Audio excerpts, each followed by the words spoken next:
Okay. So partner, ngayon meron naman tayong bagong guest, ang Farmasya ni Doc. At ngayon, mapalad tayo, kasama natin ang Managing Director at General Manager, walang iba kundi si Mr. Ferdy Laureta. So Ferdy, magandang umaga ngayong hapon. Magandang umaga, Mr. Mon, Sir Mon, and Miss Jessica. So welcome back. Kasi nag-guest ka Yes, na rin sir. sa program and masaya kami. Ihandog natin ngayon, Farmasya ni Doc.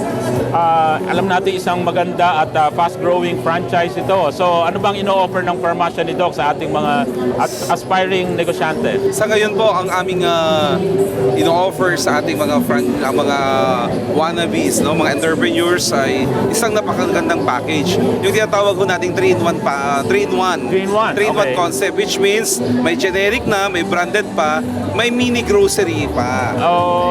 Okay. Sa halagang 399,000 lamang, package na ho yun. May franchise fee na siya, may products na siya. May product inventory na. Yes, inventory Okay. na.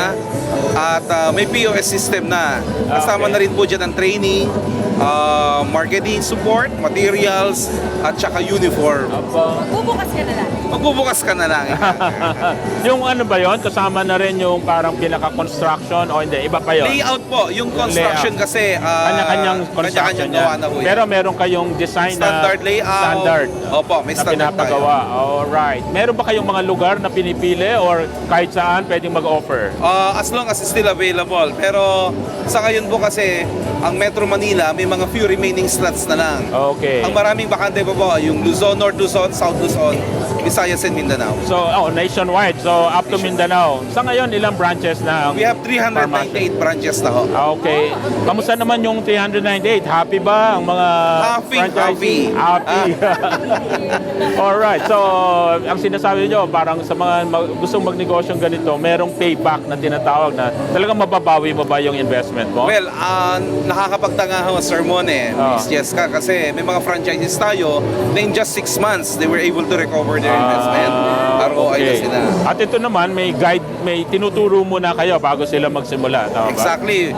We conduct one-on-one orientation plus of course general training which Okay. takes about 1 week.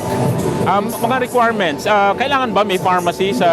Well, standard ho yan. Standard, As per no? Food and Drug Administration Okay. requirement, kailangan ho natin ng pharmacist. Ilan per store? Isa lang po. Isang pharmacist lang. Basta may registered pharmacist. Registered pharmacist. Okay. Tsaka ang ating pharmacy assistants, any course will do. As Okay. long as mag-undergo yan ng training. Pero yung registered pharmacy, nagpo-provide ba ang Well, pharmacy yan nito? po ang aming support na binibigay. Okay. Kasi mahirap din po mag-hire ng pharmacist. Kaya we take Okay. care of hiring. Okay, great. So hindi na nakakapagbigay ng business para sa iba. Trabaho din para sa Trabaho mga din. Wow. Kasi tingnan nyo po ha, assuming we have almost 400 franchisees, each franchisee has 4 to 5 staff. Okay. So assume na lang 4.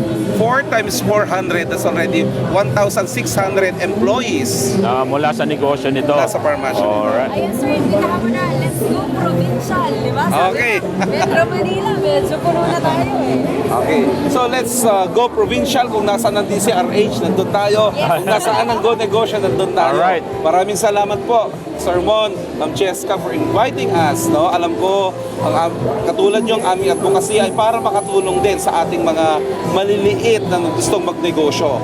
Kasi yung iba po dyan, lalong-lalo na mga OFWs, welcome na welcome po kayo sa amin. Napakababa po ang ating investment, tayo po pinaka-affordable, and yet we have a very unique product composition. So, samantalahin nyo na po yung ating 3-day event. May promo po kami, yung halagang 399 magiging 349,000 na lamang. Right. Yes, 50,000. Congrats. Only for this 3-day event. After this 3-day, we go back to 399,000. Okay. Punta kayo dito at kami naman pupunta na sa susunod na po. Alright. Salamat po, ma'am. Salamat, sir.